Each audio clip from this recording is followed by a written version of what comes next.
Le Bénin célèbre cette année 62 ans d'indépendance et en prélude à cette fête, les hauts gradés des forces de défense et de sécurité béninoises ont ménagé leur calendrier pour se rendre disponibles. Plus de détails dans ce journal. L'automédication désigne le fait d'utiliser des médicaments disponibles sans ordonnance pour se soigner, sans avoir demandé d'avis médical au préalable.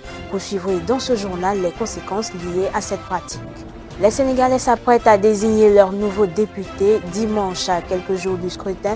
Certains d'entre eux voient ces élections comme un avant-goût de la présidentielle de 2024.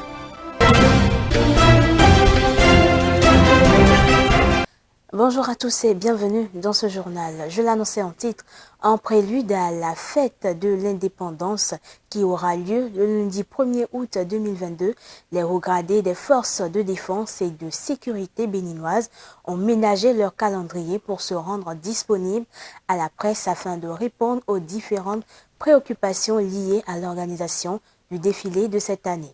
Un coin de voile est levé sur les innovations avec le vice-président du comité de pilotage du 1er août, le colonel Pascal Afora. Participe au défilé militaire du 1er août 2022 un effectif total de 3500 personnels militaires et paramilitaires pour un nombre total de 71 moyens roulants. Je parle de véhicules et motos comprises. La durée prescrite est de 1h30 maximum. Voilà un peu le cycle de façon successive comment le cérémonial de cette année va se dérouler. On parlait tantôt de l'innovation, je vais en citer environ 5. Déjà, je viens de parler du jardin de Mathieu qui constitue le lieu de dépôt du GEP de cette année par rapport à la place qui est à Kouakodji qu'on appelait Monument aux morts. D'accord. Ensuite, il y a le lieu du défilé proprement dit, le boulevard de la Marina, alors que les célébrations précédentes se déroulaient sur le boulevard des Armées. Il y a cette année aussi que la garde nationale participe pour la première fois à son défilé du 1er août avec 3 pelotons. Avec une autre particularité, c'est que la garde nationale défile avec un peloton féminin qui exécute, s'il vous plaît, la marche para. Un peu pour symbole du lieu, de la place du monument des Amazones qui a été érigé.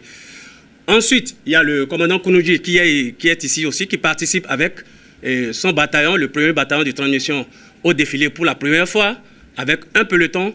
Et enfin, il y a une section de motocyclistes qui participent aux opérations du Mirador, qui, cette année aussi, a été invité à participer au défilé du 1er août 2022. Voilà les innovations majeures qui entrent en fait dans les manifestations du défilé du 1er août 2022. Et quand vous avez observé il y a quelques jours dans la ville de Cotonou, vous constatez donc que ce site-là est totalement excentré. Et je pense que c'est une décision salutaire, une décision des autorités pour permettre quand même que pendant le défilé, qu'il y ait moins de nuisances. L'axe choisi, le boulevard de la Marina, puisque c'est de lui qu'il s'agit, est totalement au sud de Cotonou, c'est le long de la mer. Et donc, au quotidien, vous comprenez que ce n'est pas un axe qui est suffisamment exploité, comparativement peut-être au boulevard des Armées, où vous voyez la place de l'Étoile Rouge, où il y a beaucoup d'axes qui débouchent. Et donc, vous pouvez être déjà rassuré, il y aura moins de nuisances. Mais il y aura de nuisances, c'est normal, puisque à événement exceptionnel, mesure exceptionnelle. Et je pense que c'est beau, c'est plaisant de voir, hein, et c'est légitime de voir ces forces armées défiler, et on s'en réjouit. Mais la petite contrepartie que les forces de défense et de sécurité vous demandent, c'est cette petite nuisance-là. Le Bénin célèbre cette année 62 ans d'indépendance. Dans le secteur de l'éducation, plusieurs mutations ont marqué l'histoire du pays. Des avancées significatives qui font la particularité du système éducatif béninois. Une équipe de la rédaction s'est rapprochée d'un observateur averti de la vie éducative au Bénin qui nous parle ici du parcours de l'école béninoise de 1960 à nos jours. Après le soleil des indépendances, on pourrait penser que le colon est parti avec son héritage. Mais malheureusement non. Depuis l'indépendance, le système éducatif béninois a connu 3 réformes majeures.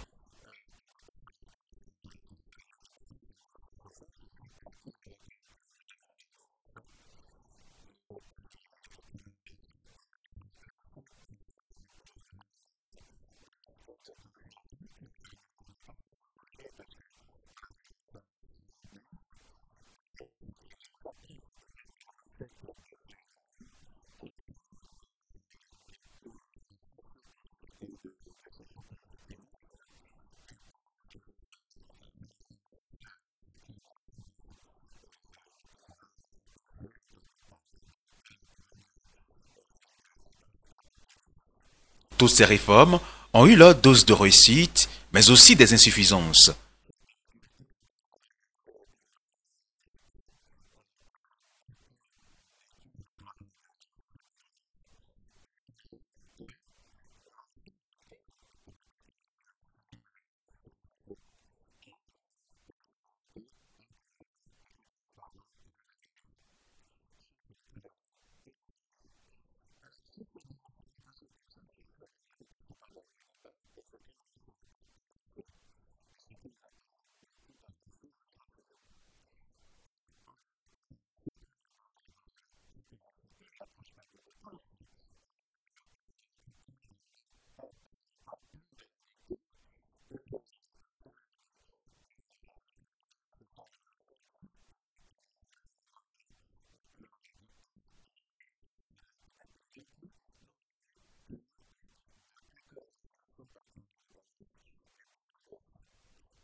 Au niveau supérieur, le Bénin a connu l'avènement des universités privées.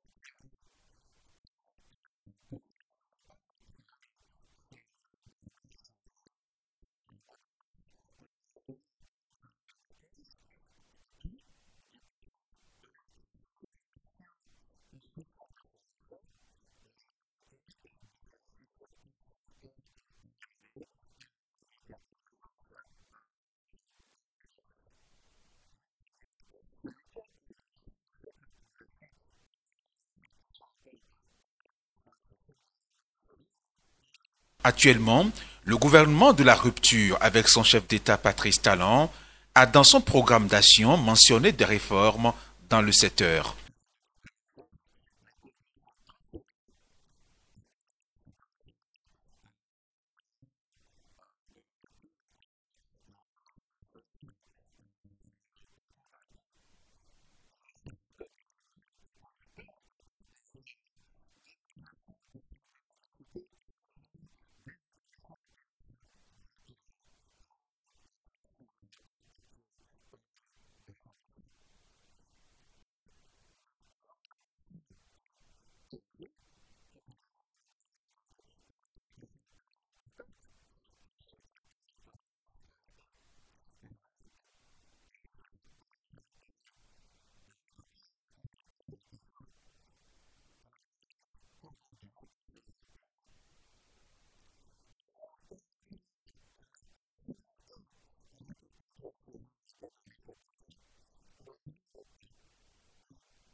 Même si tout n'est pas encore rose, l'on peut nourrir un espoir. Le système éducatif béninois a de beaux jours.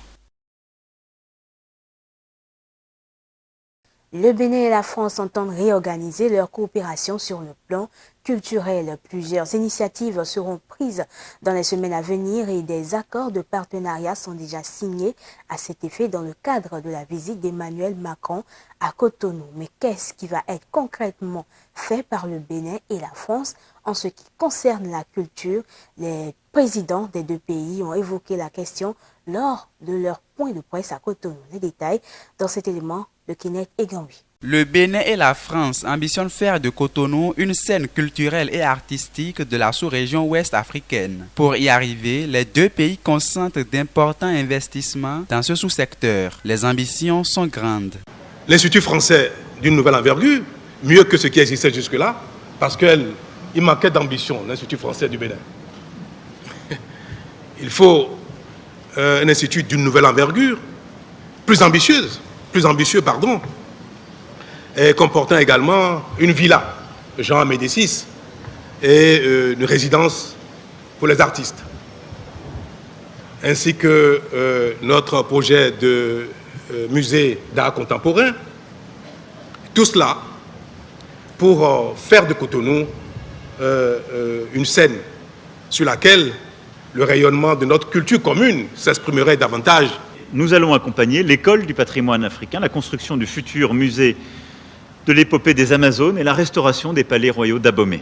Mais également de pouvoir avancer en liant cette ville-là que nous allons inventer collectivement avec ce que nous voulons faire à Villers-Cotterêts pour les francophonies. De son côté, le président français salue l'effort du Bénin dans le domaine culturel et surtout la promotion d'art. Emmanuel Macron n'a pas caché ses impressions par rapport aux réalisations des artistes béninois contemporains. Je suis extrêmement heureux d'avoir pu vivre à vos côtés cette forme de généalogie de la création béninoise. Nous sommes fiers de nous engager aujourd'hui avec le Bénin dans un partenariat culturel d'exception, au cœur de cette région qui est de Lagos à Abidjan, a tout pour devenir en effet un des cœurs vibrants de la culture du continent africain et du monde.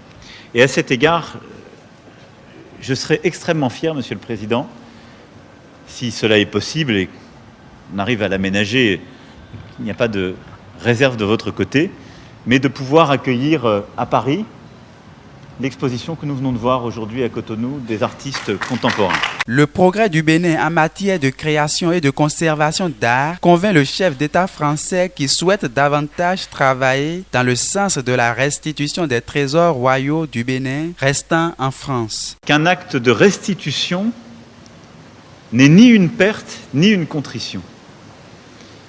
C'est une continuation de l'histoire. C'est la possibilité d'une nouvelle page, c'est une réinvention de ces trésors, de ces œuvres. Et je crois profondément que c'est un geste qui a une part de mystère, de spiritualité, mais qui regarde résolument vers l'avenir.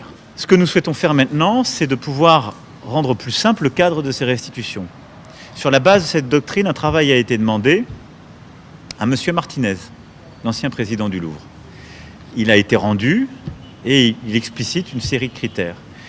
Et donc nous sommes techniquement, si je puis dire, scientifiquement prêts.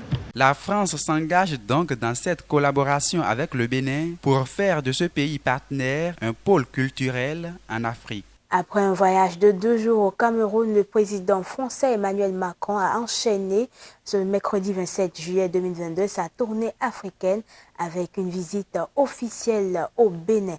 À Cotonou, il a abordé différents sujets avec son homologue béninois Patrice Talon, dont la lutte contre le terrorisme et la crise sociopolitique au Bénin.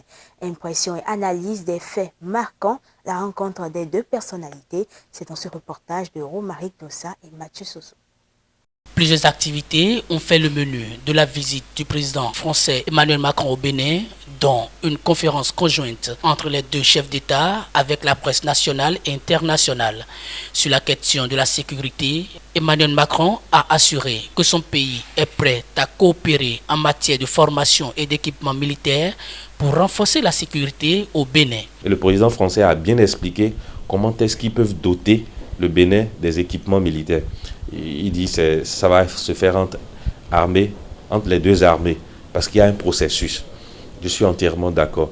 Ce qui est bien, c'est que ce n'est pas le Bénin, ce n'est pas les moyens qui manquent, mais le président Talon a simplement demandé un soutien, ce qui est normal, ce qui est tout à fait normal, que les voix s'éteignent, que les gens se calment, que les Béninois soient confiants.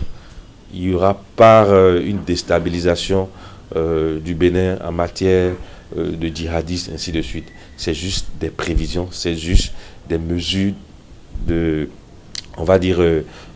mesures prises par les deux pays pour atténuer l'invasion des djihadistes au Bénin et le côté transfrontalier du Bénin. Face à la question de connaître le sort réservé aux exilés et détenus politiques en République du Bénin, Patrice Talon a assuré qu'il n'y avait pas de détenus politiques dans son pays. Pour lui, personne n'est détenu au Bénin pour son opinion politique, mais détenu pour avoir commis des délits dans le champ politique.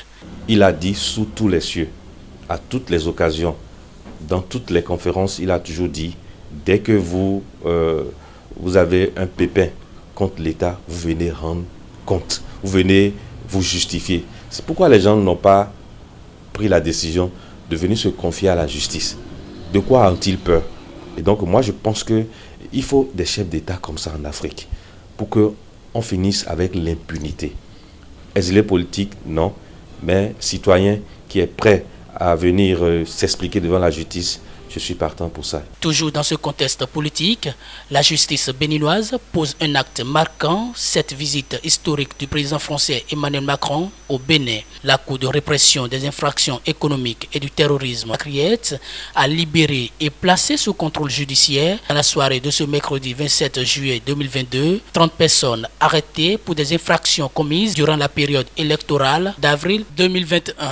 Mais attention, ils doivent pouvoir comprendre que ils sont libérés sous contrôle judiciaire, c'est-à-dire qu'ils n'ont pas la plénitude de leurs actions, de leurs mouvements sur le territoire. Ils doivent pouvoir éviter de commettre d'autres délits, voyez, puisque à tout moment, selon les observations des hommes de droit, ils ne sont pas totalement libres de leurs mouvements. Tous ces 30 personnes, la fierté que nous avons, c'est qu'ils vont retrouver leur famille, vont retrouver la plupart de leurs activités, mais en étant quand même désormais conscients qu'il ne faut pas se jeter dans la rue pour casser les édifices publics, ce que nous avons construit au prix de nos sacrifices. Après le Bénin, toujours dans le cadre de sa tournée africaine, le président français Emmanuel Macron a mis le cap sur la Guinée-Bissau.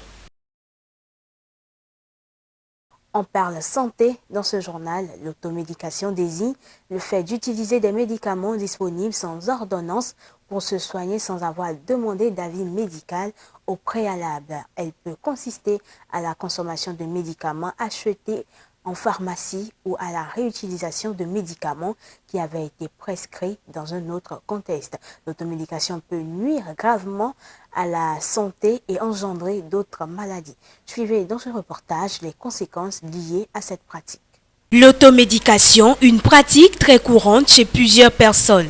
Certains y font recours par manque de moyens. Cependant, ses conséquences sont désastreuses.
Bien vrai que c'est un peu difficile avec les moyens financiers parce que tout le monde n'arrive pas à joindre les deux bouts.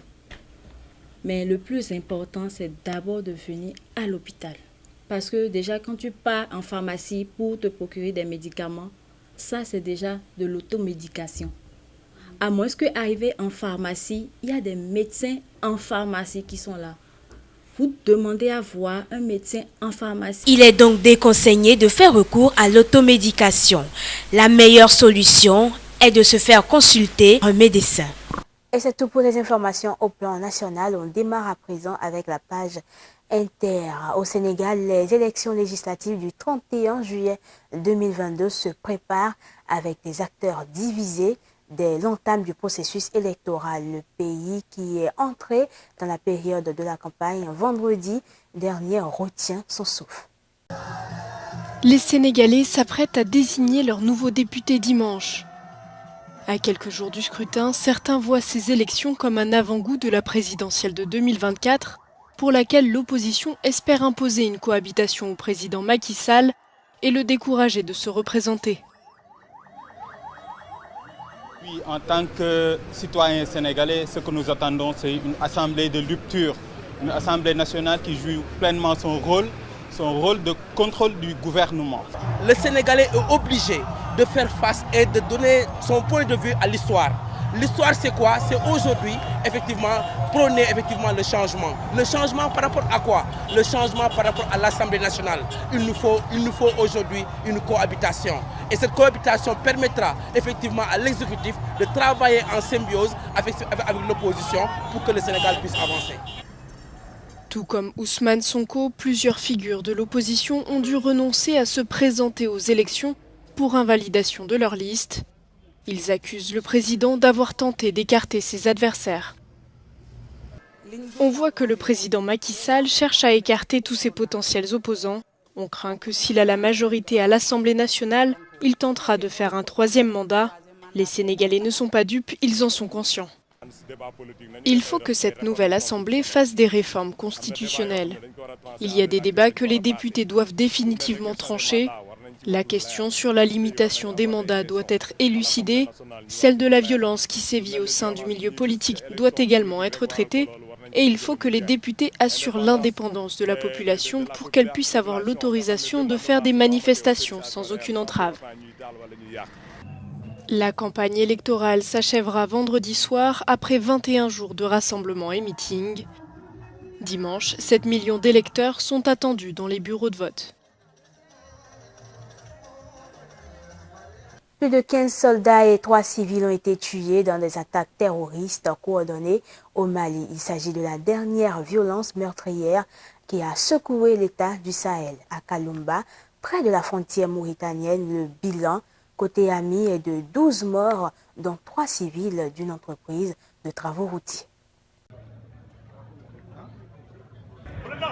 Au moins 15 soldats et 3 civils ont été tués dans des attaques terroristes coordonnées au Mali, a indiqué mercredi l'armée malienne. C'est la première fois depuis 2012 que de telles attaques ont lieu si près de la capitale. L'état-major général des armées informe l'opinion que les forces armées maliennes ont repoussé des attaques terroristes visant des positions à Sévaré, Sokolo et Kalumba, tous mercredi 27 juin 2022. La riposte menée avec énergie et professionnalisme a permis de mettre en déroute les assaillants et de les poursuivre dans leur fuite. À Sokolo, dans le centre du Mali, les forces armées maliennes affirment avoir tué 48 assaillants et neutralisé une partie de leur équipement. Une troisième attaque dans la commune de Mopti s'est terminée sans faire de victimes dans la nuit. À Sokolo, les capacités d'anticipation des FAMA, la précision du renseignement et la vigilance des hommes ont permis d'orchestrer une réplique coordonnée contre les assaillants mis en débandade et de mener la contre-attaque. Les ratissages se poursuivent avec un bilan provisoire de côté FAMA, 6 morts et 25 blessés, dont 5 graves, déjà évacués sur un centre de prise en charge. Côté ennemi, 48 morts, 3 pick-up détruits aux abords de l'emprise avec occupants et équipements et beaucoup de matériel militaire récupéré. Au cours du week-end, l'armée malienne a déclaré avoir déjoué une nouvelle attaque contre un camp militaire dans le centre du pays, 2 jours après une attaque suicide meurtrière dans la ville garnison de Kati, près de la capitale. Toujours des manifestations, mais cette fois-ci au Soudan, contre le putsch militaire et la résurgence des violences tribales. Les appels du FLC sont dans la continuité de refus du peuple du coup d'État militaire et des protestations ont commencé après le coup d'État du 25 octobre. C'est une poursuite de la lutte menée par les comités de résistance et toutes les factions révolutionnaires et civiles. Des centaines de manifestants ont défilé mardi au Soudan contre le putsch militaire et la résurgence des violences tribales. Le principal bloc politique civil, les Forces de la Liberté et du Changement, FLC, avait appelé à une mobilisation massive pour la coexistence pacifique dans une nation unie entre les multiples ethnies et tribus que compte le Soudan. Les appels du FLC sont dans la continuité du refus du peuple du coup d'État militaire et des protestations qui ont commencé après le coup d'État du 25 octobre. C'est une poursuite de la lutte menée par les comités de résistance et toutes les factions révolutionnaires et civiles. Le peuple soudanais refuse catégoriquement d'être impliqué dans un conflit armé fondé sur la couleur ou l'ethnicité. Les Soudanais doivent refuser cet appel et tous les appels au combat. Tous ces appels doivent être abandonnés et le peuple soudanais doit vivre dans un pays pacifique. L'État du Nil bleu, dans le sud, a été endeuillé à la mi-juillet par un conflit tribal pour l'accès aux terres agricoles. Des affrontements qui ont fait une centaine de morts et qui avaient gagné d'autres États du pays. En dehors du cadre africain, le parc national de la Suisse bohémienne en République tchèque est toujours menacé par les flammes. 250 hectares de forêt brûlent à nouveau. L'incendie de forêt qui s'est déclaré s'est propagé sur le territoire allemand. Ce parc national de la Suisse de Bohême en République tchèque est toujours menacé par les flammes. L'incendie de forêt qui s'est déclaré ici dimanche et s'est propagé sur le territoire allemand en Saxe fait de nouveau rage sur 250 hectares. Des centaines de pompiers des deux côtés de la frontière luttent contre les flammes. Ils sont épaulés par 2 Canadair venus d'Italie et capables de pomper de l'eau en vol depuis un lac tout proche. Nous sommes ici pour aider avec le feu de forêt qui sévit dans la partie nord du pays. Et nous avons amené ici 2 Canadair. Ces avions peuvent à la fois puiser de l'eau et ensuite la larguer sur le feu. En Ardèche, dans le sud-est de la France, l'incendie criminel qui a ravagé 1200 hectares de végétation est maîtrisé. Il n'a pas fait de victimes ni touché d'habitation. Mais 150 pompiers resteront mobilisés sur le terrain cette nuit. Les vents prévus ce week-end et les fortes températures les inquiètent. Un homme a été arrêté. Nous sommes actuellement donc sur un feu qui a brûlé 1200 hectares et nous sommes effectivement en cours nous avons fixé le feu ce matin et actuellement nous traitons sur le côté arrière droit effectivement de nombreuses fumerolles grâce au feu tactique. Dans le nord-ouest de la Slovénie, les pompiers ont prêté main forte à leurs homologues italiens. Si les feux ont été éteints côté slovène, ils ne sont pas encore maîtrisés de l'autre côté de la frontière. Leur crainte que le feu reprenne en Slovénie. Fin de ce journal, merci à vous de l'avoir suivi. Retrouvez-nous également sur tous nos canaux digitaux YouTube et Facebook. Portez-vous bien.